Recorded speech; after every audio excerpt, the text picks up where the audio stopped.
Hello दोस्तों, welcome to zero IAS में आपका स्वागत है। आज हम लोग मृणाल सर का इकोनॉमी का पार्ट 11 करेंगे। अभी तक 10 पार्ट हो चुके हैं, ठीक है।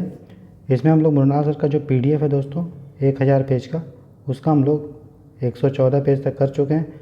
आज हम लोग 720 के बाद का पेज करेंगे। इस तरह से हम लोग आगे से भी कंप्लीट करते जाएंगे और पीछे से बैकवर्ड साइड से भी इसको कंप्लीट करेंगे और फाइनली दोनों को मर्ज कर देंगे, कंप्लीट हो जाएगा लेक्चर आपका, ठीक है। तो मार्च में आपका ये खत्म हो जाएगा मृणाल सर का, उसके पहले भी हो सकता है लेकिन मार्च एंड तक तो पक्का खत्म हो जाएगा। फिर आपके पास 2 महीना बचेगा, अप्रैल और मई, उसमें पूरा हम लोग रिवीजन करेंगे दोस्तों, ठीक है।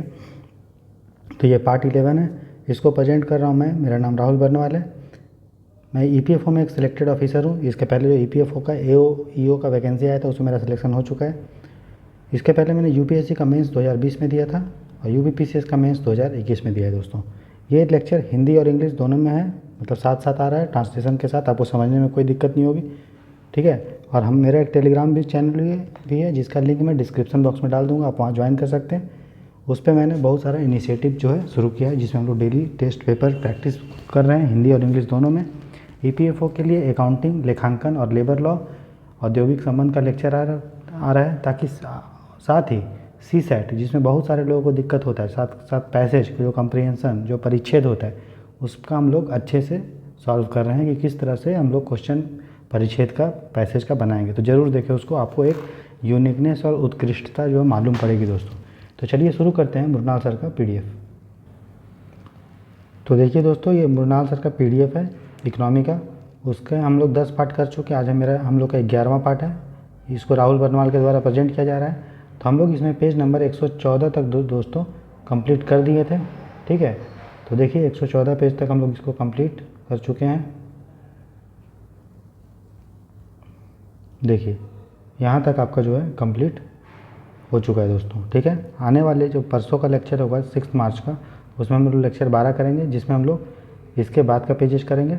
अभी हम लोग पेज नंबर 772 से शुरू करेंगे, 772 से, जिसमें हम लोग इंफ्रास्ट्रक्चर में वाटर ट्रांसपोर्ट को और रेलवे ब्रिज को, पुल को देखेंगे कि कहाँ पुल बना है, किस टाइप से, और क्या क्या उसमें करंट डेवलपमेंट हुआ है, ठीक है, और कौन कौन सा बॉडी है इसमें, ठीक है।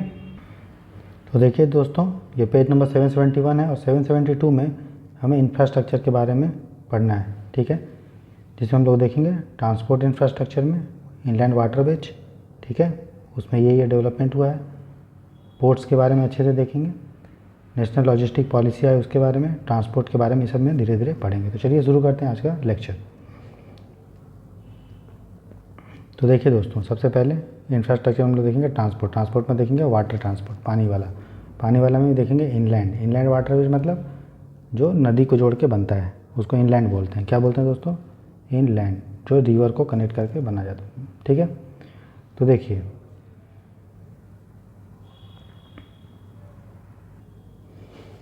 इनलैंड वाटरवेज जो ट्रांसपोर्ट होता है अंतर्देशीय से जल मार्ग परिवहन, उसका क्या क्या फ़ायदा है? पानी से कोई भी चीज़ चलता है, ठीक है, उसे क्या क्या फ़ायदा होता है? CO2 कम देगा क्योंकि पेट्रोल डीजल नहीं चल रहा है। उसके बाद ज़मीन नहीं लेगा क्योंकि पानी में चल रहा है।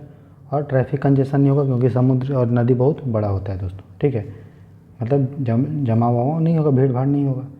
इनलैंड वाटरवेज को देखरेख करने के लिए एक संस्था बनाया गया दोस्तों, inland waterways authority of India. याद रखिएगा, जिस चीज़ में अथॉरिटी है, ठीक है, या प्राधिकरण है, जनरली वो स्टैट्यूटरी होता है। स्टैट्यूटरी का मतलब दोस्तों, स्टैट्यूटरी का मतलब हिंदी में उसको बोलते हैं वैधानिक, मतलब कानून के द्वारा, रूल के एक्ट के द्वारा अंडर बना है, ठीक है। जैसे national highway authority of India, उसी तरह इंलैंड वाटरवेज अथॉरिटी ऑफ इंडिया, ये क्या है? स्टैट्यूटरी है, ठीक है। किस में आएगी? तो शिपिंग मिनिस्ट्री में आएगा।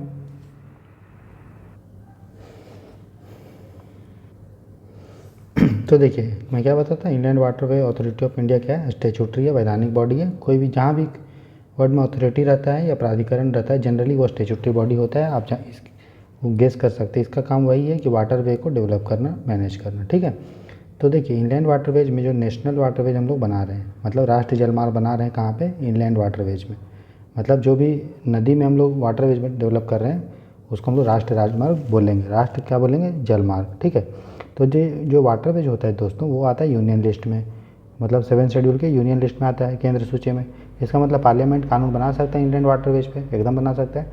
तो अभी जो है एक एक्ट बनाया पार्लियामेंट ने, और उसमें हम लोग 5 जो है एग्जिस्टिंग वाटरवेज है और 7 एक्स्ट्रा 100 बनाएंगे। ठीक है, कितना बनाएंगे इंपॉर्टेंट नहीं है, तो लेकिन जो 5 है उसका नाम जानना जरूरी है और किस किस राज्य में वो देखना है।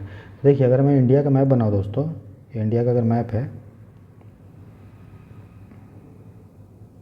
कुछ अगर इंडिया का मैप है मान लीजिए, तो गंगा भागीरथी हुगली रिवर सिस्टम है। ठीक है, जो कहाँ जाएगी, इलाहाबाद से हल्दिया, यही जा रही है ना ऐसे करके। हल्दिया कहाँ है, वेस्ट बंगाल। तो ये जो वाटरवेज हम लोग बना रहे हैं दोस्तों, ये नेशनल वाटरवेज 1 है। ठीक है, हल्दिया टू इलाहाबाद। ठीक, हल्दिया जनरली कहाँ होगी दोस्तों, ये कोलकाता के आसपास है। ऐसे नहीं जाएगा, ये कुछ इस टाइप से जाएगा। ठीक है, ऐसे जाएगा। तो ये यूपी में जा रहा है, फिर बिहार, झारखंड और वेस्ट बंगाल। ठीक, सबसे जो है अभी प्रेजेंट में लंबा सबसे है ये है। दूसरा है गंगा ब्रह्मपुत्रा रिवर। तो ब्रह्मपुत्रा कहाँ है दोस्तों, नॉर्थ ईस्ट में, तो इधर है, याद रखिएगा। एक इधर आया, एक इधर आया, तो पहला इधर है, दूसरा इधर है। वो कौन सी नदी पे है, वो ब्रह्मपुत्रा नदी पे है। नेशनल वाटरवे 2 आसाम में होता है, पूरा आसाम में है। ठीक, उसके बाद वेस्ट कोस्ट अगर हम देखें, मैप बनाया था ना, ये है, तो एक तो यहाँ हो गया, एक इधर हो गया, दूसरा। ठीक है, तीसरा वेस्ट कोस्ट में, वेस्ट कोस्ट हमारा ये है, तो वो कहाँ पे है, चंपाकरा और उद्योग मंडल केरला में। तो केरला यहाँ पे है, तो ये तीसरा हो गया। तो पहला ये है, दूसरा ये है, तीसरा ये है, बस आप इतना ध्यान दीजिएगा। कृष्णा गोदावरी कहाँ पे है, तमिलनाडु, आंध्रा, तेलंगाना, मतलब ईस्ट कोस्ट में है ये। ठीक है, ये ऐसा होगा। ठीक है, कौन सी नदी में, तो कृष्णा नदी, गोदावरी और कुछ कैनाल में। और ये सबसे लंबा हो जाएगा जब बनेगा तब, प्रेजेंट में भी बनने सबसे लंबा कौन है, ये बन चुका है। महानदी डेल्टा, तो ये कहाँ है, महानदी कहाँ है, उड़ीसा। तो उड़ीसा किधर होगा बताइए, उड़ीसा यहाँ पे होगा, ये इधर आंध्र प्रदेश के ऊपर, तो वो उड़ीसा और वेस्ट बंगाल में। तो इस तरह से कुछ होगा। तो पहला मेरा ये था, दूसरा ये था, तीसरा ये था, चौथा ये था, पाँचवा ये है। ठीक, अब उसके बाद हम लोग 40 और बना रहे हैं नेशनल वाटर। 40 कहाँ पे है, तो घाघरा सरयू।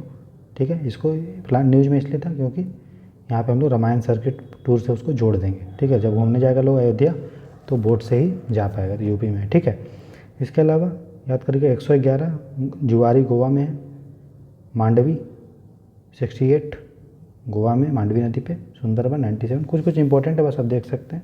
मेन ये 5 है। ठीक है, तो जो इनलैंड वाटरवेज है उसको विकास करने के लिए हम लोग का एक प्रोजेक्ट है, उसका नाम है दोस्तों जल मार्ग विकास प्रोजेक्ट, जल के मार्ग को विकास करना।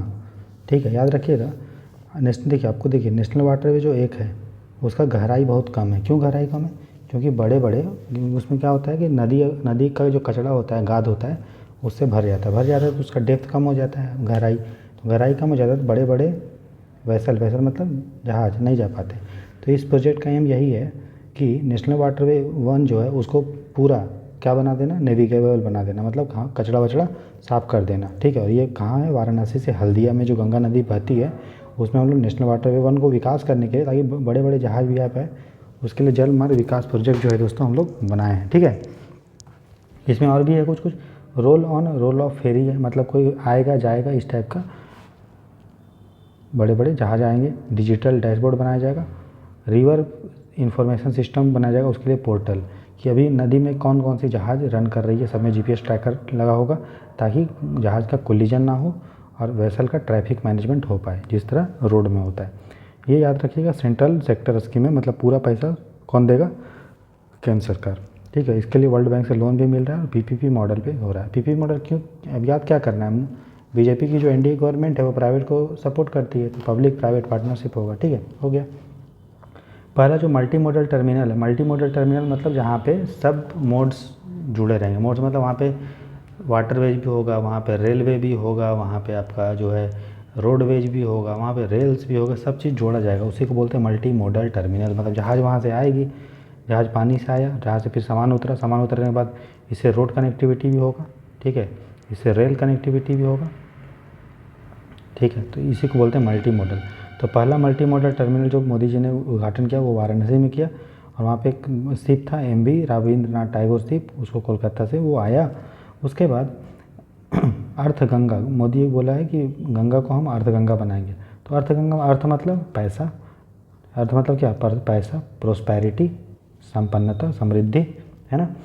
तो वाराणसी को भी डेजिग्नेट किया गया है कैसे, फ्रेट विलेज, कि हम लोग इसको माल गाँव बनाएंगे। माल गाँव मतलब का ये है, मतलब वहाँ पे पूरे नदी वदी से जहाज़ के थ्रू माल उतरेगा, फिर वहाँ से अनलोड होके अलग अलग जगह पे जाएगा। वो तो कहाँ को बनाएंगे, वाराणसी को, ताकि नेशनल और इंटरनेशनल जो कार्गो है, माल है, वो आए और फिर वहाँ से डिस्ट्रीब्यूट हो। तो अर्थगंगा हम लोग क्या करें, गंगा को अर्थगंगा बना रहे हैं, तो उसमें 6 पिलर है, 6 स्तंभ है। पहला याद रखिएगा हल्का हल्का क्या है कि जीरो बजट नेचुरल फार्मिंग है। तो जीरो बजट मतलब 0 रुपया कॉस्ट होगा, मतलब ऐसा हम लोग फार्मिंग करेंगे जो नेचुरल होगा, मतलब प्राकृतिक चीज़ का यूज़ करेंगे, जैसे गौमूत्र का यूज़ कर लेंगे, नीम का पत्ता का यूज़ कर लेंगे।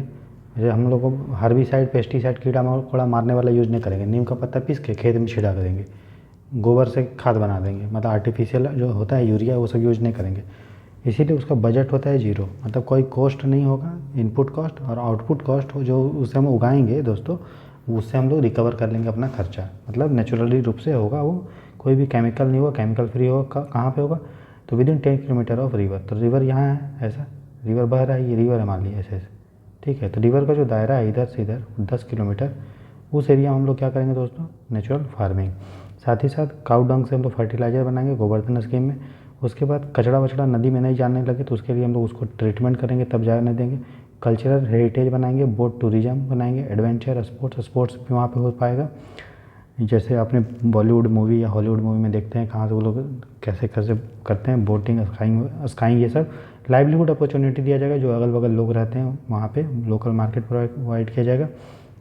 मेडिसिनल प्लान अच्छे बात है, लोकल एडमिनिस्ट्रेशन को इम्प्रूव किया जाएगा, पब्लिक का इम्प्रूवमेंट किया जाएगा पार्टिसिपेशन का, ठीक। इसका ये बहुत न्यूज़ में था दोस्तों, इसका वीडियो भी बहुत आया था। MV Ganga Vilas longest river cruise luxury cruise, मतलब एक बहुत बड़ा क्या है, जहाज़ है। ये जहाज़ क्या होगा, वाराणसी से लेकर डिब्रूगढ़ से लेकर बांग्लादेश जाएगा, मतलब नदी से नदी जाएगा, ठीक है। तो कहाँ कहाँ जाएगा, वो इतने भी वर्ल्ड हेरिटेज साइट है, नेशनल पार्क है, रिवर घाट्स है, इस रास्ते में जो जो आएगा सबको वहाँ पे जहाज़ के थ्रू वो लोग जाएंगे, फिर जहाज़ वहाँ पे रुक जाएगा, फिर ये लोग घूमेंगे, फिर वापस आएंगे, फिर जहाज़ में फिर बैठ के फिर आगे जाते रहेंगे, ठीक है। तो कहाँ कहाँ घूमेगा, पटना बिहार में, साहिबगंज झारखंड, ये सब में इंपॉर्टेंट शहर, कोलकाता वेस्ट बंगाल, ढाका होते हुए बांग्लादेश, वाराणसी जो है गुवाहाटी और असम जाएगा। किराया ये सब इंपॉर्टेंट नहीं है, 25,000 रुपये, ठीक है, एक दिन का किराया है। कोलकाता का एक प्राइवेट कंपनी इसको ऑपरेट करता है, याद रखिएगा। ये क्रूज मिसाइल है, ठीक है। कितना जर्नी ट्रैवल करेगा, ये 3200 किलोमीटर करेगा 50 दिन में। इंपॉर्टेंट नहीं है, बस याद रखिएगा थोड़ा थोड़ा। तो ये कि जो ट्रांसपोर्ट होता है उसमें वाटर ट्रांसपोर्ट होता है। सबसे पहले मैंने इनलैंड देखा, जलमार्ग विकास हम लोग देख लिए 5 जो नेशनल वाटरवे है, ठीक है। ब्लू इकोनॉमी क्या होता है, ब्लू माने पानी, तो पानी में हम लोग अर्थव्यवस्था को अच्छा कर रहे हैं, मतलब फिशरी पे डिपेंडेंट बढ़ा रहे हैं, फिशरी को हम लोग विकास करेंगे। पीसी कल्चर जो बोलते हैं, मत्स्य पालन, ये सब करेंगे। सागरमाला में हम लोग क्या करें, पोर्ट का डेवलपमेंट करें, बंदरगाह का, ताकि कंजेशन नहीं हो, ठीक है, भीड़ भाड़ ना हो। बड़े बड़े पोर्ट्स बना रहे हैं, मेजर पोर्ट्स और माइनर पोर्ट्स, ठीक है, सब देखेंगे धीरे धीरे। फिर रोड में हम लोग देखेंगे प्रधानमंत्री ग्राम सड़क योजना, भारतमाला, ठीक है। फिर उससे क्या नुकसान होता है, पोल्यूशन होता है, तो उसको कम करने के लिए क्या क्या लेके आ रहे हैं, इलेक्ट्रिक व्हीकल, E20 क्या है, ethanol blending 20, BS6 Bharat stage 6, ये सब क्या है, सब आएगा, आपको टेंशन लेने की बात नहीं है। रेलवे में IRMS यूनिफिकेशन, प्राइवेट ट्रेन लगा रहे हैं, है ना, वंदे भारत, ये सब है। प्राइसिंग के लिए ऑपरेटिंग रेशियो, ये सब, क्रॉस सब्सिडाइजेशन क्या होता है, न्यू ट्रेन क्या क्या लेके आ रहे हैं, ये सब पढ़ेंगे, टेंशन की बात नहीं है। एयर में हम लोग पढ़ेंगे, चीप एयर टिकट के लिए उड़ान लेके आया जा रहा है, एयरपोर्ट्स बना रहे हैं, नव निर्माण स्कीम है, ड्रोन्स, किसान ड्रोन, लैंड सर्वे, ये सब देखेंगे आराम से, टेंशन की बात नहीं है। देखिए अगला है इनलैंड वाटरवे, तो इनलैंड वेसल्स बिल्स एक्ट, तो आंतरिक जलमार्ग जहाज विधेयक, ठीक। तो जो पुराना जो कानून था 1917 का, वो उसको ख़त्म करता है, किसके लिए, तो इनलैंड जो नदी में जहाज चलती है वेसल, उसके लिए, ठीक। तो जितने भी इनलैंड वेसल्स हैं वाटरवे हैं इंडिया में, उसको यूनियन गवर्नमेंट अपने अंडर में ले लेगी, इस एक्ट का नियम है। तो याद रखिएगा, सेंट्रल गवर्नमेंट अपने को पावर शक्ति को बढ़ा रही है, ठीक। अब यूनियन गवर्नमेंट डिसाइड करेगी कि कितना मैक्सिमम वेट जो है, पैसेंजर कैपेसिटी क्या होगा, कितना वो पोल्यूशन जो है जहाज़ ले के जा सकता है, जो भी लोग जहाज़ चलाएंगे, ठीक है ना, उसका कर्मचारी का शिक्षा का स्तर क्या होगा, क्या क्वालिफ़िकेशन होगा, ठीक है। बोल रहा है कि कभी भी जैसे कि कोई गाड़ी है वो SOS हेल्प भेजता है, जैसे इमरजेंसी कॉल अगर भेजता है कोई जहाज़ है, ठीक है, ये सिग्नल भेजा, ठीक है, उसको बोलते हैं SOS, इमरजेंसी सिग्नल। अब बगल में एक जहाज़ जा रहा है पानी में, ठीक है, अगर ये जहाज़ सिग्नल भेजा और ये रिस्पॉन्ड नहीं किया, कुछ नहीं बोला है, बताया बचाया नहीं उसको, तो इस पर भी फ़ाइन होगा, उन पर क्या होगा, जुर्माना होगा, ठीक है। कंट्रोवर्सी इसलिए है क्योंकि नॉन BJP स्टेट बोल रहे हैं भैया जो इनलैंड शिपिंग है वो तो कंकरेंट लिस्ट में आता है, लेकिन सब पूरा सरकार पैसा अपने कंट्रोल में ले रहा है ना। तो इनलैंड वाटरवेज हमने देखा था वो किस में आया था दोस्तों, कंकरेंट लिस्ट, मतलब यूनियन लिस्ट में आया था, लेकिन जो शिपिंग होता है इनलैंड शिपिंग वो आया था आपका किस में, बोल रहा है राज्य, वो बोल रहा है कि हम कंकरेंट समवर्ती सूची में है, तो फिर क्यों सरकार जो है ये एक्ट ला के अपने में पावर ले रहा है, ये राज्यों का है दलील, ठीक। तो देखेंगे अगला हम लोग देखेंगे ट्रांसपोर्ट में, वाटर में हम लोग शिपिंग और पोर्ट्स के बारे में कुछ जानेंगे। तो देखिए इंडिया का 7-7.5 हज़ार का कोस्ट लाइन है, ठीक है। पूरे इंडिया में जितना जो ट्रेड होता है दोस्तों वो 95% वॉल्यूम से होता है। कहने का मतलब ये है कि मान लीजिए इतना सामान है, ठीक है, इसका वेट है 100 kg, पूरे मान लीजिए पूरे इंडिया का इतना ट्रेड होता है 100 kg सामान का, तो बोल रहा है उसका जो है 95 kg सामान पानी से आता है, ठीक है, ये हो गया। दूसरा 68% वैल्यू टर्म्स इन वैल्यू, तो जितना भी सामान है, मान लीजिए इंडिया पूरा सामान का ट्रेड करता है 100 रुपये का, तो उसका 68% कितना हो गया, 68 रुपया। तो 68 रुपये का जो सामान है वो किससे आता है, पानी से आता है, ठीक है, ये आपको ध्यान देना है। उसके बाद जो अलंग सोइया गुजरात में है वो लार्जेस्ट शिप बिल्डिंग यार्ड है, याद रखिएगा। अलंग सोइया मान लीजिए दे अलंग सोइया क्या है, तो अलंग सोइया गुजरात में एक जगह है जहाँ पे बड़े बड़े शिप का रिसाइकल होता है, मतलब रिसाइकल समझते हैं ना, टूटा फूटा शिप है तो उसको तोड़ पचोड़ के उसका क्या होता है, पूजा जो पार्ट्स पुर्जा सब अलग कर दिया जाता है, कूड़ा बना दिया जाता है, फिर उससे रिसाइकलिंग होकर कुछ बनता है, ठीक। तो कुछ देखिए ईयर बुक जो इंडिया ईयर बुक होता है उसमें कुछ shipping, ministry of port shipping और वाटरवे जो नौवहन मंत्रालय होता है उसका कुछ नाम है। तो बस हमको यही ध्यान देना है कि देखिए याद करिएगा इंडियन वाटरवे अथॉरिटी और ट्रैफिक अथॉरिटी ये स्टैट्यूटरी है, ठीक है। बाकी मुझे नहीं लगता है कि ये सब कुछ आपको जानने का ज़रूरत है, ये सब फालतू है, आप छोड़ दिए इसको, ठीक है। ये याद रखिएगा, ये थोड़ा याद कर लीजिए। इनलैंड इंटरनेशनल मैरीटाइम ऑर्गेनाइजेशन ये हेडक्वार्टर में एक इसका लंदन में है, UK में। एक UN की स्पेशलाइज्ड एजेंसी है जो जहाज़ को रेगुलेट करती है, ठीक है, पानी जहाज़ को। उसी तरह हांगकांग इंटरनेशनल कन्वेंशन है इसी का, ठीक है, वो डील करता है सेफ़ और environmental sound recycling of ship, मतलब शिप को अच्छे से इस तरह से हम लोग रिसाइकल करें टूटा फूटा शिप को कि उसका प्रभाव इन्वायरमेंट पे ना पड़े। इंडिया इसको रेटिफाई कर चुका है 2019 में, ठीक। इंडिया का सबसे बड़ा रिसाइकलिंग कहाँ पे है, अलंग असोइया कहाँ पे है, वो गुजरात में, ठीक है, हम लोग पढ़े हैं अभी। UN क्लॉज है, United Nation Convention on the law of the sea, 1982 में साइन हुआ था जमाइका में, इसका हेडक्वार्टर है, ठीक है। न्यूज़ में इसलिए रहता है क्योंकि पता है आपको इटली के 2 लोग थे मैरीन सोल्जर, वो इंडिया के 2 मछुआरे को मार दिए थे। उनको लग रहा था कि ये जो मछुआरे हैं वो क्या हैं, पायरेट्स हैं, चोरी करने वाले हैं, लुटेरे हैं, इसीलिए वो गोली मार दिए। तो इनका जो केस है वो चल रहा था कोर्ट में, ठीक है, इसलिए न्यूज़ में रहता है आपका UN क्लॉज, समुद्र कानून के बारे में संयुक्त राष्ट्र का अंतर्राष्ट्रीय सम्मेलन, ठीक है। एक टर्म होता है रोपैक्स मतलब roll off come passenger ferry service, मतलब जहाज़ है जो रोल ऑफ मतलब होता है जाएगा और आएगा, और किसको लेके जा रहा है दोस्तों, पैसेंजर को, ठीक है। रोल ऑफ 2 होता है, RO बोलते हैं। ये हो सकता है कि माल लेके जाए, माल मतलब गुड्स लेके जाए, और अगर रोपैक्स बोल देंगे तो यहाँ पे पैसेंजर है, तो रोल ऑफ पैसेंजर को लेके जा रहा है, ठीक है। मतलब यहाँ से जाएगा, मान लिए कहीं से 2 प्लेस जो समुद्र जो पानी से जुड़ा हुआ है उसके बीच में आएगा जाएगा, जिस तरह नॉर्मल बस चलती है उसी तरह जहाज़ चलेगी पानी में, है ना। तो वो अब देख क्वेश्चन आया था 2022 में, बोल रहा पोलर कोड क्या है, ठीक है। तो अगर आपने पढ़ा था न्यूज़ में तो आपको आएगा, नहीं आएगा तो आप देखिए। कभी कभी क्या होता है दोस्तों, नॉर्मल याद रखिएगा, नॉर्मल अगर कोई स्टेटमेंट है, ठीक है, जिसके बारे में आपको जानकारी है, सिंपल सा, मान लीजिए पूछ दिया आपको कि CRR क्या होता है और 4 स्टेटमेंट दे दिया, तो CRR सबको पता होना चाहिए ना, CRR SLR। तो उस केस में जो स्टेटमेंट सबसे कम्प्रीहेंसिव होगा उसका ये क्या होगा, आंसर। समझ में आया, सिंपल सा क्वेश्चन है, लेकिन स्टेटमेंट जो सबसे कम्प्रीहेंसिव होगा, व्यापक होगा, वही उसका आंसर होगा। पोलर कोड ये क्या बहुत फेमस चीज़ है नहीं है ना।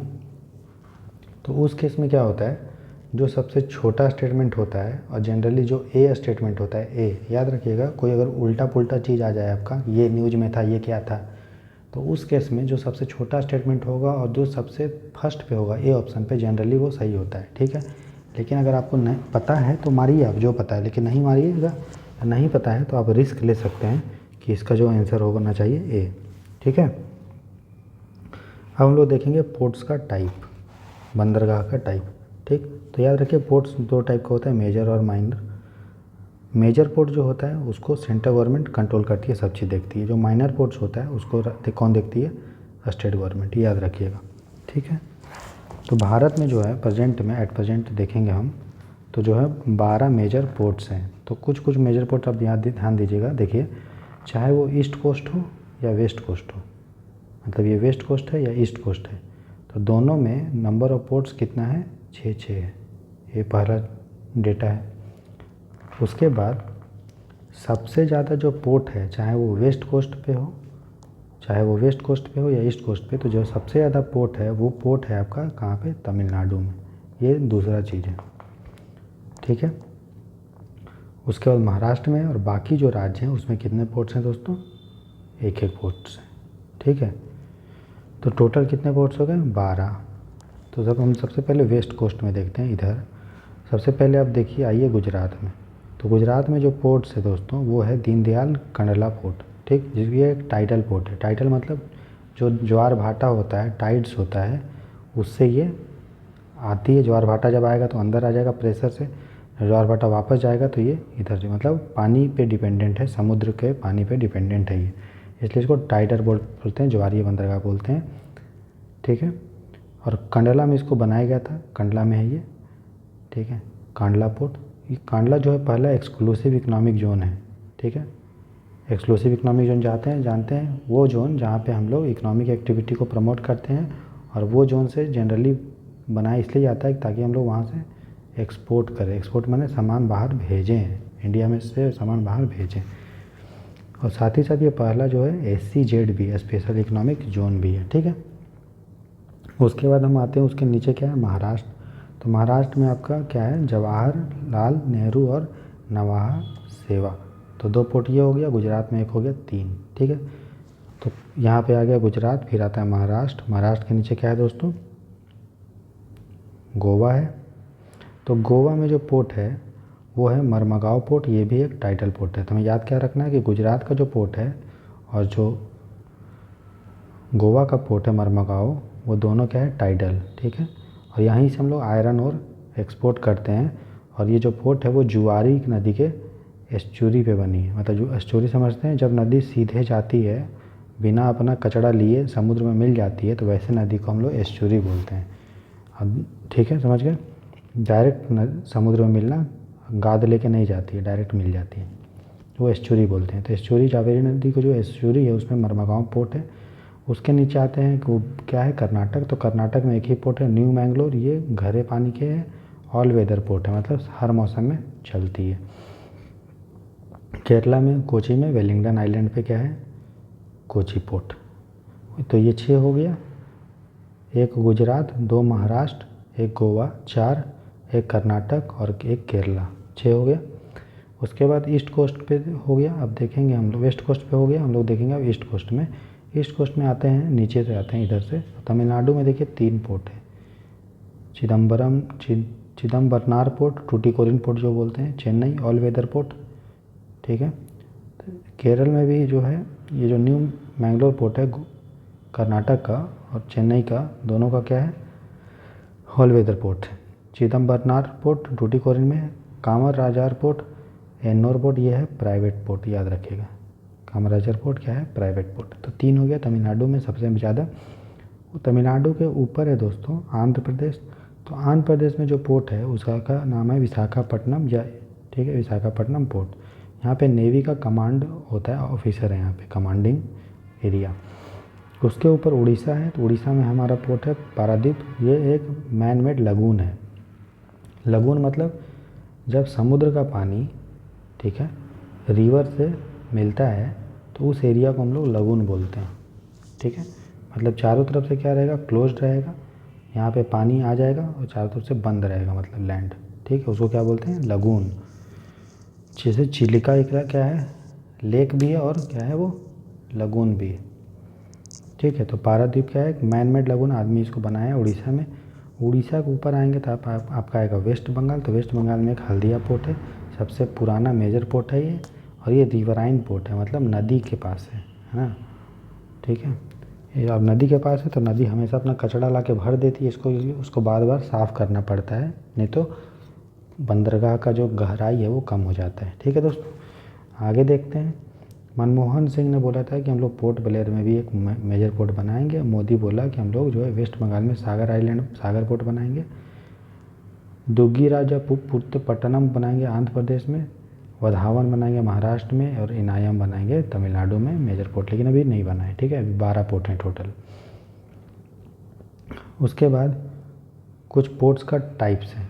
पहला है ड्राई पोर्ट, सूखा बंदरगाह। ड्राई पोर्ट मतलब ऐसा पोर्ट जो इनलैंड टर्मिनल होता है। ठीक है, directly connected to a sea port by rail और रोड। मतलब क्या होगा, ये मेरा समुद्र, पता है आपको, इधर समुद्र है पूरा। तो ऐसा पोर्ट जो इधर होगा लेकिन रेल से कनेक्टेड होगा मेजर पोर्ट से। यहाँ पे कोई पोर्ट है वो इस पोर्ट से जो समुद्र में, उससे रेल से कनेक्टेड होगा या रोड से, उसको बोलते हैं इनलैंड टर्मिनल, मतलब वो इनलैंड में है, ज़मीन पे है। इंडस्ट्रियल पोर्ट क्या होता है, जो इंडस्ट्रीज का सामान, भारी भरकम सामान को ढोने के लिए बनाया जाता है, डील करने के लिए, उसको बोलते हैं। कॉमर्शियल पोर्ट क्या होता है, जिसमें कार्गो जाता है और आदमी जाता है, जैसे ठीक है, कार्गो जाएगा, सामान ढुलाई ही होगा, पैसेंजर। जैसे अमेजन अगर सामान लेके आता होगा बाहर से तो कमर्शियल पोर्ट में लेके आता होगा, है कि नहीं। कम्प्रिहेंसिव पोर्ट क्या होगा, जिसमें इंडस्ट्रीज भी का भी ट्रांसपोर्टेशन होगा और कॉमर्स का भी ट्रांसपोर्टेशन होगा। पैकेट स्टेशन पोर्ट में क्या होता होगा, पैकेट होता होगा। तो जो फेरी पोर्ट्स है, जो ट्रांसपोर्ट करता है पैसेंजर को, और क्या क्या किस चीज़ का पैकेट होता है, वो होता है मेल। जो मेल होता है ना, पोस्ट ऑफिस का जो सामान होता है, या कहीं से पार्सल आया, कुरियर आया, तो उसको मेलिंग के लिए बनाया जाता है, और साथ ही साथ पैसेंजर को भी क्या करता है, ट्रांसपोर्ट करता है। इनलैंड पोर्ट्स क्या है, ये समुद्र से दूर होता है। ठीक है, सी कोस्ट से बहुत दूर होगा, और सी कोस्ट से कनेक्टेड नहीं होता है। तो दोनों में अंतर है, ड्राई पोर्ट में और इनलैंड पोर्ट में। ड्राई पोर्ट क्या होगा, ये ड्राई पोर्ट कहेंगे इसको तब जब ये, ठीक है, यहाँ देखिए फिर से हम क्लियर कर देते हैं आपको। यहाँ पे कोई मेजर पोर्ट है जो पानी में है, ठीक है, तो अगर ये पोर्ट, अगर इससे डायरेक्ट कनेक्टिविटी है तब उसको बोलेंगे ड्राई पोर्ट। ठीक है, और मान लीजिए यहाँ पे कोई पोर्ट है और यहाँ पे कोई पोर्ट है, ये इससे कनेक्टेड नहीं है, ये ज़मीन में है लेकिन कनेक्टेड नहीं है, तो इसको हम लोग बोलेंगे क्या, इनलैंड पोर्ट। समझ में आया, कनेक्टेड हो जाएगा मेजर पोर्ट से तो उसको बोलेंगे ड्राई पोर्ट, कनेक्टेड नहीं है तो उसको बोलेंगे इनलैंड पोर्ट। आउट पोर्ट्स क्या होता है, तो ये होता है deep water ports built away from actual port to receive very large ship. देखिए बोल रहा बड़े बड़े जहाज को, जैसे यहाँ पे एक पोर्ट है और यहाँ पे मान लीजिए कोई पोर्ट है, बड़ा बड़ा जहाज अगर इस पोर्ट में नहीं आ पाएगा तो वो इधर चला जाएगा, यहाँ पे सब फैसिलिटी होगा, आने का गहराई होगा। तो वैसा पोर्ट जो डीप वाटर हो, मतलब गहरा में हो, गहराई में हो, ताकि बड़े बड़े जहाज आसानी से आ पाए, उसी को बोलते हैं out ports. Ports of call क्या होता है, यहाँ पे क्या होता है, जैसे हम लोग जब गाड़ी से जाते हैं तो कहीं हमारी गाड़ी रुकती है ना, फिर खाने पीने के लिए रुकती है, पेट्रोल डीजल भराने के रुकती है। तो जहाँ जहाँ जहाज़ भी रुकता होगा कहीं ना कहीं, तो जहाँ जहाँ जहाज़ रुकता है ईंधन भरने के लिए, फ्यूल के लिए, वाटर के लिए, खाना के लिए, तो उसको हम लोग पोर्ट्स ऑफ कॉल बोलते हैं। एंट्री पोर्ट क्या होता है, एंट्री पोर्ट होता है जहाँ पे, जैसे कोई पोर्ट को एंट्री पोर्ट तब बोलेंगे दोस्तों जब वहाँ से अलग अलग जगह से सामान आएगा और फिर यहाँ पे कलेक्शन होके फिर यहाँ से जाएगा। ठीक है, तो कलेक्शन सेंटर होता है जहाँ पे सामान अलग अलग एरिया से आते हैं और एक्सपोर्ट होता है। जैसे सिंगापुर है, तो सिंगापुर कहाँ है, यहाँ पे है सिंगापुर, तो सिंगापुर में सब जगह से सामान आता है, फिर यहाँ से दूसरी जगह जाता है पूरे वर्ल्ड में, उसको हम लोग बोलते हैं एंट्री पोर्ट। और नेवल पोर्ट जो नेवी के लिए होता है, जहाज़ के लिए। ठीक है, तो ये क्वेश्चन जो है इम्पोर्टेंट है, कभी कभी आप खाली याद कर लीजिए, सिंपल 2-3 बार इसको देख लीजिएगा, जस्ट नज़र से उतार लीजिए, आपको ध्यान में रहेगा। याद आपको करना है, ये पोर्ट्स ऑफ कॉल वो इम्पोर्टेंट है, जो पोर्ट नाम से नहीं पता चला, पैकेट मतलब पता कर लेंगे मेल वेल होता होगा, ड्राई पोर्ट्स देख लेंगे, रोड वोड से कनेक्टिविटी होता है इसका पोर्ट का, है ना। आउट पोर्ट्स देख लेंगे जो बड़े बड़े जहाज़ का, और एंट्री पोर्ट देख लेंगे जहाँ पे जो है कलेक्शन सेंटर होता है। बाकी ये चीज़ ठीक है, उतना हो जाएगा। पूछा है सिंगापुर पोर्ट्स ऑफ कॉल क्यों है भाई, हमने क्या देखा कि सिंगापुर पोर्ट्स ऑफ कॉल इसलिए है क्योंकि वहाँ पे जहाज़ रुकता है, क्यों, ईंधन वींधन के लिए, खाना पीने के लिए। तो हमारा होगा ये लार्ज साइज नहीं जा सकता। ये कौन सा पोर्ट था दोस्तों, ये था आपका out ports. It is deep water port built away from the actual port. ये कौन सा पोर्ट था, ये था मेरा इनलैंड पोर्ट। देखिए इनलैंड पोर्ट है ना। उसके बाद it deals in processing shipping of oil. ये कौन सा पोर्ट था हमारा, इंडस्ट्रियल पोर्ट्स। देखिए इंडस्ट्रियल पोर्ट्स ऑयल से है, ठीक है। तो इस तरह से आपको याद रख लेना 2-3 बार। उसके बाद पोर्ट्स में क्या क्या चैलेंज है, ये आपको इम्पोर्टेंट नहीं है जानने के लिए, मेंस के लिए, पीटी के लिए नहीं आएगा, ठीक है। उसके बाद नेशनल लॉजिस्टिक पॉलिसी लाए 2022। पॉलिसी से इंडिया यूपीएससी क्वेश्चन नहीं पूछता है, इसलिए आप इसको छोड़ सकते हैं, ठीक है। इंपॉर्टेंट नहीं है, इसको जानना भी जरूरी। क्या है, पॉलिसी से आएगा ही नहीं क्वेश्चन, पॉलिसी तो चेंज होते रहता है। फिर ये थोड़ा ध्यान देंगे, लॉजिस्टिक इंडेक्स हुआ है, ठीक है। तो LPI index, logistic performance index किसका है भैया, तो वर्ल्ड बैंक का है, हर 2 साल में आता है, इतना बस याद रखिए। लीड्स इंडेक्स कॉमर्स मिनिस्ट्री का है, किसके लिए, तो लॉजिस्टिक के लिए, बस 2 चीज़। एलपीआई आएगा तो वर्ल्ड बैंक, लीड्स आएगा तो कॉमर्स मिनिस्ट्री, बस।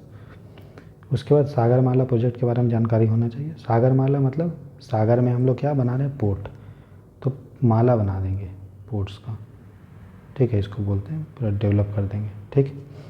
तो ये याद रखिएगा। शिपिंग मिनिस्ट्री क्या है, पानी मंत्रालय, जल मंत्रालय, जल मंत्रालय नहीं, ये क्या उसको बोलते हैं, नौवहन मंत्रालय, है ना, वाटर मिनिस्ट्री ऑफ शिपिंग, ठीक है। इसके लिए हम लोग सागरमाला डेवलपमेंट कंपनी बनाए, ठीक है। वो इन्वेस्ट करता है, तो वो इन्वेस्ट जो करता है दोस्तों, सागरमाला प्रोजेक्ट में इन्वेस्ट करता है, उसके लिए बनाएंगे, ठीक। इसमें हम लोग क्या करें, जितने भी बंदरगाह हैं दोस्तों, उसको हम लोग डेवलप करेंगे, और उसको इस तरह से डेवलप करेंगे कि वहाँ से हम लोग व्यापार को प्रमोट करेंगे, वहाँ से हम लोग एक्सपोर्ट बढ़ाएंगे, ठीक है, ये याद रखिएगा। वहाँ मैन्युफैक्चरिंग होगा, रोज़ों को रोज़गार होगा। जिस तरह से क्या कर रहे हैं, जैसे कोई पोर्ट है तो पोर्ट के इर्द गिर्द क्या करेंगे यार, यहाँ पे पूरा कनेक्टिविटी दे देंगे, यहाँ पे धीरे धीरे फिर कंपनी आएगी, इन्वेस्टमेंट होगा, बढ़ेगा, लोगों को रोज़गार मिलेगा, मैन्युफैक्चरिंग होगा, यही सब बोल बचन है, और क्या है। फिर ब्लू इकोनॉमी मतलब होता है ब्लू मतलब नीला अर्थव्यवस्था। नीला में क्या होता है, पानी। तो पानी में जो जो चीज़ पाया जाता है उसको अच्छे से डेवलप करना, जैसे मत्स्य पालन कर लेंगे, जहाज वहाज का डेवलपमेंट वहाँ पे कर लेंगे, है ना, और भी वहाँ के लोगों को रोज़गार क्रिएट करवा देंगे, मछुआरों का ज़िंदगी बढ़िया से सुधार देंगे, वही सब बोल वचन होगा। तो ब्लू इकोनॉमी पॉलिसी है दोस्तों, जो इंडिया में, जो पता है आपको, भारत में इतना कोस्ट लाइन है, इतना पोर्ट्स है, ये याद रखिए, इंडिया में 9 कोस्टल स्टेट्स है, 9 राज्य में का जो बाउंड्री है वो समुद्र को छूता है, वो आपको ध्यान देना है, 9, ठीक। तो मिनिस्ट्री ऑफ अर्थ साइंस जो है दोस्तों, वो आपका ड्राफ्ट ब्लू इकोनॉमिक पॉलिसी लेके आई थी, याद रखिएगा। ये क्वेश्चन पूछ सकता है कि ब्लू इकोनॉमिक पॉलिसी कौन लेके आया, तो मिनिस्ट्री ऑफ अर्थ साइंस, पृथ्वी मंत्रालय, ठीक है। तो इसमें हम लोग क्या करें दोस्तों, हम लोग इसमें ब्लू इकोनॉमी इंडिया का जो है उसको फोकस कर रहे हैं हम लोग। इसमें डीप सी माइनिंग करेंगे। माइनिंग मतलब क्या होता है, खोदना, खोजना, किसी चीज़ खोजना और खोदना दोनों होता है। तो समुद्र में हम लोग अंदर गहराई में जाएंगे, फिर पता है आपको समुद्र में बहुत सारे मिनरल्स मिलता है, तो उन मिनरल को खोजेंगे, देखेंगे कि क्या क्या मिल रहा है। ऑफशोर एनर्जी डेवलप करेंगे हम लोग, टाइडल एनर्जी करेंगे, रिसर्च स्किल डेवलपमेंट, वही सब दिया हुआ है, ठीक है, इंपॉर्टेंट नहीं है उतना। सेतु समुद्रम प्रोजेक्ट है, याद रखिएगा। सेतु समुद्रम, सेतु माने पुल, समुद्र माने समुद्र, पानी, है ना। तो समुद्र में क्या बना रहे हैं, जहाज, सॉरी, समुद्र में क्या बना रहे हैं, पुल। तो पुल क्यों बना रहे हैं, पाक बे, जो आपको पता है, पाक की खाड़ी और गल्फ ऑफ मन्नार, मन्नार की खाड़ी और पाक बे, दोनों को जोड़ने के लिए, ठीक है। यहाँ पे आपका इन दोनों को कनेक्ट कर देंगे, ठीक है, ताकि राम भगवान का जो एरिया था ना, ये लंका गए थे, तो उनको थोड़ा वो करने के लिए। लेकिन ये इसका विरोध लोगों ने किया, क्यों, बोले कि यार अगर तुम पुल बनाओगे तो राम भगवान का जो रिलीजियस सेंटीमेंट है, धार्मिक जो आस्था है लोगों का, वो खतरे में रहेगा, ठीक है। उसके बाद ये ज़रूरी नहीं है, multi modal transportation of goods will important नहीं है। बिल जैसे देखिए बिल कभी पूछता है नहीं, ठीक है, जब तक कानून नहीं बनेगा तो छोड़िए। तो हम इस तरह से हम लोग वाटर का हो गया, ठीक है। अब हम लोग देखेंगे रोड। तो याद रखिएगा इंडिया में पूरे विश्व का दूसरा सबसे लंबा मतलब सबसे ज़्यादा लेंथ का रोड है कहाँ पे? इंडिया। फर्स्ट पे कौन है? अमेरिका, ठीक। कितना थोड़ा ध्यान दीजिएगा कि 60 लाख के आसपास, 60 मान लो यूपीएससी दे दे 1 करोड़ किलोमीटर है इंडिया में रोड, तो गलत मारेंगे। याद रखिएगा 50 से 60 लाख के बीच में है, बस इतना ध्यान रखिएगा, ठीक। कुछ बॉडी का याद रखिएगा, मैंने बताया था जो भी बॉडी में स्टैट्यूटरी है वो स्टैट्यूटरी होता है, अथॉरिटी रहता है तो स्टैट्यूटरी होता है। तो national highway authority of India क्या है? Statutory. Central public sector enterprises याद रखिएगा, national highways infrastructure development corporation, ये एक सेंट्रल पब्लिक सेक्टर इंटरप्राइज है, मतलब भारत सरकार का जो सरकारी एजेंसी टाइप का समझ लीजिए, पीएसयू टाइप, ठीक है। ये जानना ज़रूरी नहीं है, ठीक है। ई गवर्नेंस के लिए कुछ लेके आया है रोड में, जैसे वाहन पोर्टल, वाहन का रजिस्ट्रेशन, ये सब होगा, नाम से ही पता चल रहा है। ये थोड़ा ध्यान दीजिएगा, data lake and project management software, यहाँ पे कोई लेक से कंफ्यूज हो जाएगा। तो याद रखिएगा ये एनएचएआई के द्वारा डिजिटल प्लेटफॉर्म है, जिससे कोई अगर रोड वोड बना रहा है तो डिस्प्यूट होता है तो उनको तुरंत फैसला मिल जाए और डिस्प्यूट कम हो, उसके लिए याद रखिएगा। ये लेक के मेंटेन के लिए नहीं है, बोल देते कि यूपीएससी की लेक के लिए और मिनिस्ट्री ऑफ इन्वायरमेंट के अंदर में, तो लेक के देख के आप मत मार दीजिएगा मिनिस्ट्री ऑफ इन्वायरमेंट पर्यावरण मंत्रालय, भाई ये एनएचएआई का है, ठीक है। आपको इतना ध्यान देना है, ठीक, ये इम्पोर्टेंट है, ठीक है। आगे देखिए, अब है अलग अलग टाइप के रोड। तो देखिए नेशनल वेज होता है, राष्ट्रीय राजमार्ग, राज्य में जो होता है वो राज्य होता है, डिस्ट्रिक्ट, विलेज और एक्सप्रेस वे। सिंपल है, आपको पता है कि इंडिया में क्या है नेशनल हाईवे क्या होता है? सेंट्रल गवर्नमेंट के अंडर में होता है, ठीक है। स्टेट में होगा, जिला वाला जिला के अंडर में होगा, विलेज वाला गांव के अंडर में होगा, एक्सप्रेस वे ये एनएचएआई करता है। जैसे Agra Bundelkhand highway express way है ना, लखनऊ एक्सप्रेस वे है, ये सब। तो देखिए जो राष्ट्रीय राजमार्ग है, नेशनल वाटर ये हाईवे, वो राज्यों का जो राजधानी होता है उसको बड़े बड़े शहरों से, दिल्ली से जोड़ता है, पोर्ट से जोड़ता है, बड़े बड़े एरिया को बड़े बड़े एरिया से जोड़ता है, उसको हम लोग बोलते हैं नेशनल हाईवे। स्टेट हाईवे क्या करेगा? एक जो स्टेट होता है उसमें एक राजधानी होगा, लेकिन बहुत सारा जिला रहेगा, तो बाकी जिलों से राजधानी को जोड़ता है, ठीक है। उसको हम लोग क्या बोलते हैं? स्टेट हाईवे, ठीक। डिस्ट्रिक्ट रोड क्या होता है? तो ये पूरा जिला है मान लीजिए, ये जिला का हेडक्वार्टर मान लीजिए, तो सब गांव शहरों को जोड़ता है, उसको हम लोग बोलते हैं क्या? डिस्ट्रिक्ट रोड्स, ठीक। अब आइए विलेज रोड्स। तो विलेज को ये बीच के नज़दीक के गाँवों से जोड़ता है, उसको विलेज रोड बोलते हैं। एक्सप्रेस वे क्या होता है? ये बड़े बड़े क्या होते हैं? हाईवे होते हैं, 6 लेन का, 8 लेन का, समझ में आया? ये ध्यान दीजिएगा। अब ये उससे ज़्यादा इम्पोर्टेंट आपका ये है दोस्तों कि सबसे ज़्यादा जो रोड है लेंथ में वो अदर रोड है, उसके बाद स्टेट हाईवे आता है, फिर नेशनल हाईवे और सबसे कम एक्सप्रेस हाईवे है। समझ में आया? इसको याद करना बहुत आसान है कि नहीं? अदर रोड मतलब ये दोनों का अदर रोड बोल दिया है, विलेज एंड डिस्ट्रिक्ट। तो सबसे ज़्यादा लेंथ इसी का है, फिर जाके स्टेट का है, फिर नेशनल का। याद कैसे रखना है? इंडिया में जिला कितना है? लगभग 700 जिला। तो 700 जिला है। राजधानी स्टेट कितना है? 28 स्टेट है। और कैपिटल कितना है? राजधानी देश का एक। तो सबसे ज़्यादा जिला यहाँ है, इसलिए सबसे ज़्यादा रोड भी यही रहेगा। उसके बाद स्टेट 28 है तो उसके कम होगा ये, और राजधानी एक है तो उससे कम ये होगा, ठीक। तो सबसे ज़्यादा हमारा है अदर रोड्स, जिसमें आता है डिस्ट्रिक्ट और जिला वाला, डिस्ट्रिक्ट और गांव वाला, फिर स्टेट हाईवे उससे छोटा लेंथ में, और फिर नेशनल हाईवे, और सबसे कम एक्सप्रेस हाईवे जो 6 लेन 8 लेन का होता है दोस्तों, ठीक है।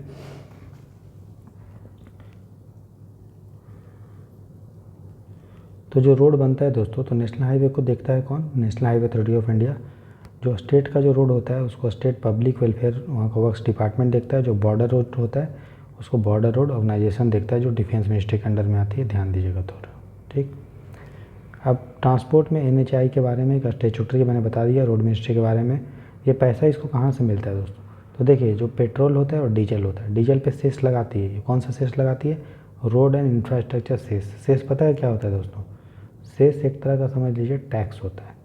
तो ऐसा टैक्स जो किसी चीज़ पे लगता है, ठीक, और उसका जो भी पैसा होता है वो सेंट्रल गवर्नमेंट अपने पास रख लेती है, उसको स्टेट गवर्नमेंट को नहीं देती है, उसको सेस बोलते हैं। तो सेस मतलब ऐसा पैसा, ऐसा टैक्स जो किसी चीज़ पे लगता है और उसका पैसा सेंट्रल गवर्नमेंट अपने पास रखती है, राज्य सरकार को नहीं देती है, उसको हम लोग क्या बोलते हैं? सेस। ठीक है। उसके बाद तो ये जो पैसा NHI को मिलता है दोस्तों, तो ये सेस से मिलता है। तो कौन सा सेस? तो पेट्रोल एंड डीजल सेस। ठीक है।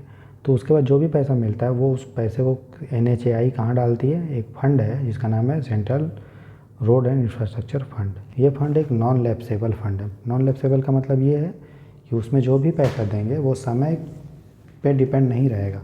लैप्सेबल का मतलब ये है, अगर मैं बोलूँ कि ये फंड, कोई भी फंड है, मान लो एक्स का, इसमें 100 रुपया है और ये लैप्सेबल फंड है, मान लीजिए मैं बोल दूँ 1 साल के बाद ये लैप्स हो जाएगा, तो इसका मतलब ये है कि मैंने 100 रुपया अगर इसमें दिया है तो 1 साल के बाद ये पैसा क्या हो जाएगा?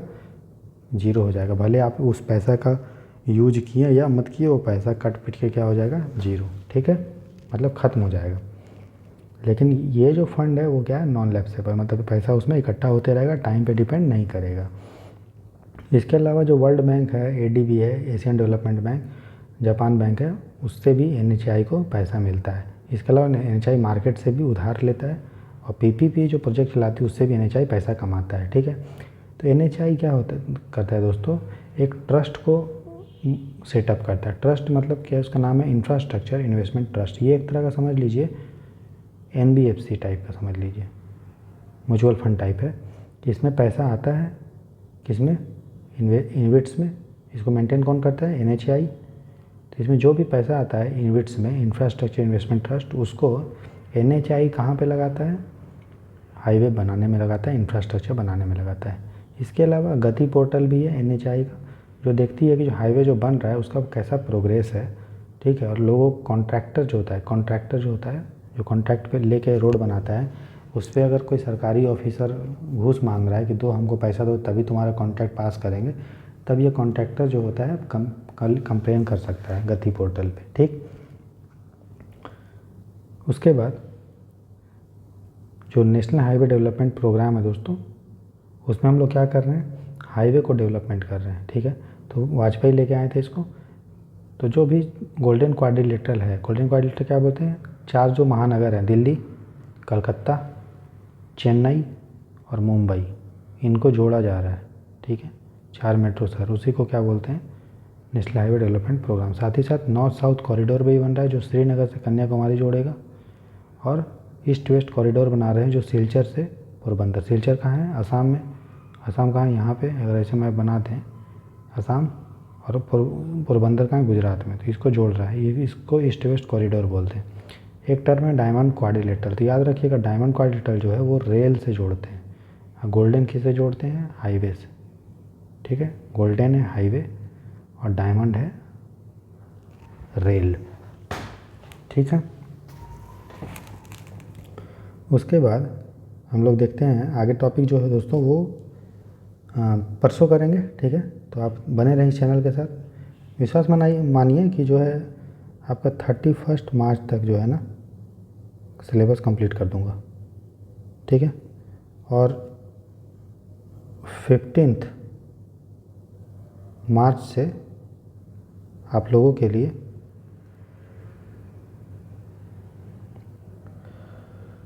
एक PDF है। ठीक है। जिसमें आपके 500 MCQ क्वेश्चंस दिया रहेगा। किसका? तो इकोनॉमी का।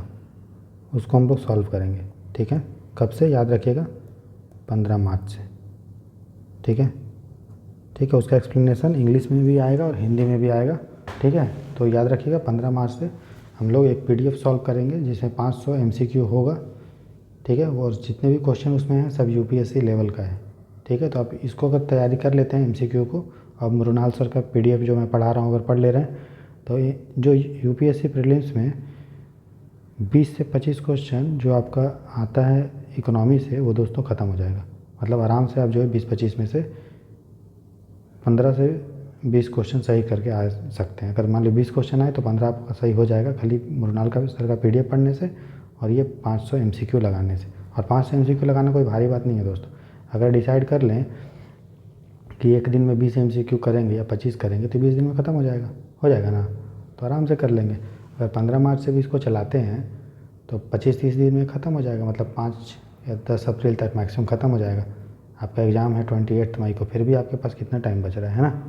तो हम लोग धीरे धीरे करके कंप्लीट कर लेंगे दोस्तों, विश्वास मानिए। आप देख रहे थे राहुल बर्नवाल के साथ जीरो IAS का चैनल, ठीक है। लेक्चर नंबर 11 था ये मृणाल सर का PDF, जिसमें हम लोगों ने आज इंफ्रास्ट्रक्चर में ट्रांसपोर्ट देखा। ट्रांसपोर्ट में हम लोग देखा इनलैंड ट्रांसपोर्ट, वाटर वाला, और रोड में कुछ रोडवेज देखा, अलग अलग टाइप के रोडवेज, और उसमें current development. Thanks for watching this lecture. बने रहें जीरो IAS के साथ, ठीक है। सब्सक्राइब करें, शेयर करें, अपने दोस्तों को बताएं इसके बारे में। All the best. Thanks for watching the lecture.